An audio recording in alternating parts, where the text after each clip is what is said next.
Hey guys, Kinderek here. Just wanted to kind of go over a couple things with you here. First off, I want to introduce myself. I'm the CG lead here at the Fredericksburg campus. I do the builds for here at Fredericksburg, Spotsy, and all your portals. I take care of all of that during the week. So if there's ever any issues, have any questions, definitely reach out to me, let me know. I do want to go over a couple things that have been added today during today's run through. We've added a couple more clocks for you guys. I know Foodie has sent you guys a video to kind of go over all of that. I just want to kind of reiterate. First off, to add clocks. Maybe I can actually take this one away. But two clocks we've added for you guys. I mean, no gospel and gospel. They're added here at Fredericksburg as well. They are simply the no gospel clock is 5 minutes long. Definitely make sure you guys have overrun checked on all your clocks. As you can see, I have them all checked except for the meet and greet. It's the only one we don't have to worry about having overrun checked. And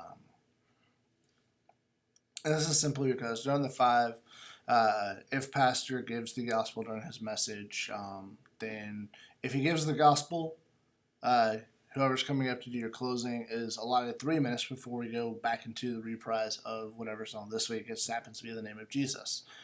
Now, for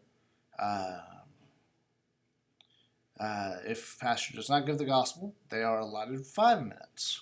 And of course, always make sure we have overrun checked. If you guys need to add those you guys will need to add those in. All you need to do is just simply click on the plus sign. It'll pop up. Label your timer no gospel, gospel. Put in your times. Make sure your overrun is checked, and you're good to go. Now, as far as stage displays, because everyone is up to date. You guys can actually all have multiple stage displays on your CG2 outputs now. We used to only be able to do 5, so this is definitely a big help here. So our gospel one, we have gospel, we have no gospel. We'll create a stage display for each. They actually have the exact same layout. So the upper left-hand corner is, as you see, this is no. I'll probably say no gospel. That'll be the timer that they will have. So there's that, and then our normal service time. Overrun, always use red for overrun. We did remove 0 hours just because the hours on ours, just because by this point the countdown will be down to be just minutes until service is over. So, you guys can do that if that's a preference that you guys have. Something else I do want to show you guys. On all of our clocks, we have taken away the actual time, the time of day clocks. Those have gone away for us since, from what I'm told, it was a distraction.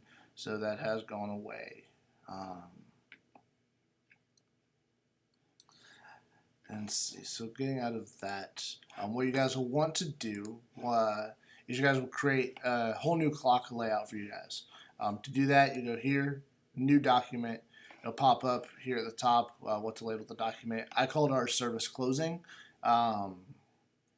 So you guys could probably go ahead and label that the same as well. We did change it to where it changes our stage display. And then I put in 2 new slides. First one is no gospel. Second one, I did label them gospel, no gospel.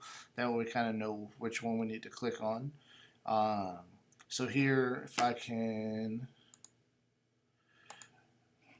So that's basically kind of right here. This is what our CG2 output looks like here at Fred. I wish I could go down and actually show you guys the confidence monitor, but this is about the best I can do. So that's there. So when I click on no gospel, that's what it switches to. It allows 5 minutes there with full service time left, and then, or if you click gospel, it'll do that. Now, when you guys are doing that, when you right click, go to stage display layout, you can click on whichever one you want it to be. It adds that cue in, and then you go add cue, timer cue, and whichever timer. Definitely make sure that you guys are labeling. If it says no gospel, make sure you definitely click on no gospel. You don't want to fire the wrong one. but that's all there. And then let's see. I think that is just about everything. Yeah, you guys can edit the cues actually. So for editing cues for no gospel, what we do is we make sure it's no gospel. I have ours set to reset and start timer just in case we accidentally fire it at some point else during the sermon. It will automatically uh, restart that clock for us, so we don't have to worry about trying to reset a clock mid-service. And then now during this setup, if you guys try to do that and throw your lyrics, it's going to make them incredibly small. The band's not going to be able to read that. So at the start of the final song, just click. All you need to do is right click, edit cues, then just add in. You switch it back to the stage display layout for your worship flow. That will actually make the lyrics back to normal size. If you guys have any questions this week, feel free to reach out to myself on Discord, or you can reach out to Foodie. Either one of us would be more than happy to help you guys out, answer any questions you guys have. And I will see you all possibly Wednesday night at the listening party. If I don't get to see you all there, then I will definitely see you guys at some point, probably at an infuse. But definitely always feel free to reach out to me on Discord or reach out to Foodie as well, and either one of us will be more than happy to help you guys out and answer any questions you have. Thank you. Y'all have a great day.